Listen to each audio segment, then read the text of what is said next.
Donc, en 1652, elle fait la rencontre de Paul Chaumédé de Maisonneuve, qui était le gouverneur de Montréal.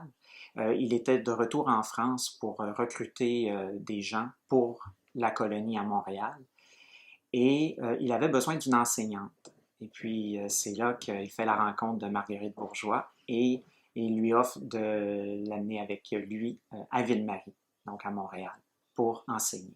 Donc, en 1655, elle a un projet en tête qu'elle a à cœur, c'est d'offrir aux Montréalais un lieu de pèlerinage dédié à la Vierge Marie. C'est donc toujours en 1655. Elle peut amorcer le début de la construction de la chapelle. Et donc, en 1678, elle est ouverte au public. En 1754, un grand incendie a cours à Montréal et la chapelle est complètement soufflée par la violence de l'incendie. Elle ne sera reconstruite qu'en 1771 et ouverte à nouveau au public en 1773. Les vitraux qui sont actuellement dans la chapelle Notre-Dame de Bon-Secours datent de 1908. Donc, c'est des vitraux qui rendent hommage un peu à la Sainte Vierge et à la Sainte Famille. D'un côté de la chapelle, on a des vitraux qui représentent des épisodes de la vie de la Sainte Vierge.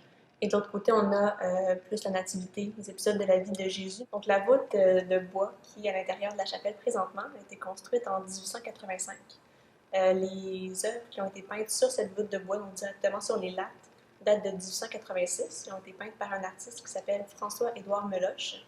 Donc, il a réalisé des scènes de la vie de la Vierge et des scènes de la vie de la Sainte Famille, donc de Jésus quand il était jeune.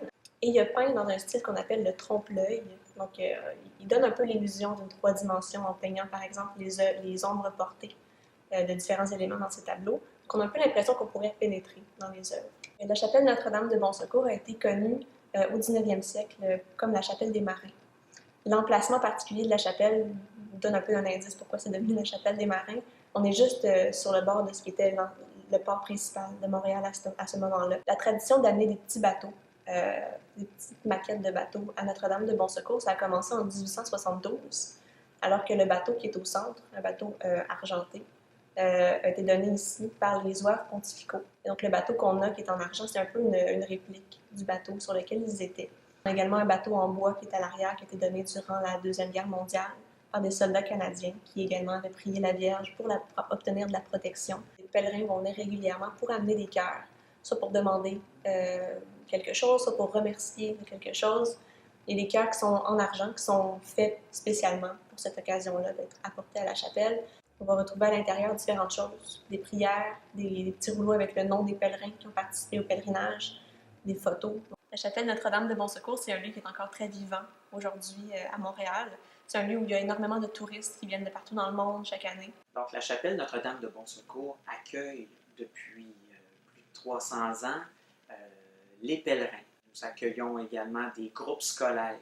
Nous avons un musée qui est attenant à la chapelle. C'est un lieu qui est très accessible, qui est très accueillant également, parce que c'est très effervescent. Il y a beaucoup de choses qui s'y déroulent. Les amateurs d'histoire, de patrimoine et d'architecture sont toujours bien servis. C'est vraiment un lieu, une porte d'entrée dans le Montréal d'autrefois, mais c'est également un lieu qui est pertinent aujourd'hui dans la communauté. La chapelle Notre-Dame de Bon-Secours, dans une ville très bruyante qu'est Montréal, est comme un petit sanctuaire de silence. Les gens qui entrent dans la chapelle se retrouvent comme coupés du monde et ils ressentent vraiment quelque chose un sentiment fort, ce qu'ils rentrent dans la chapelle.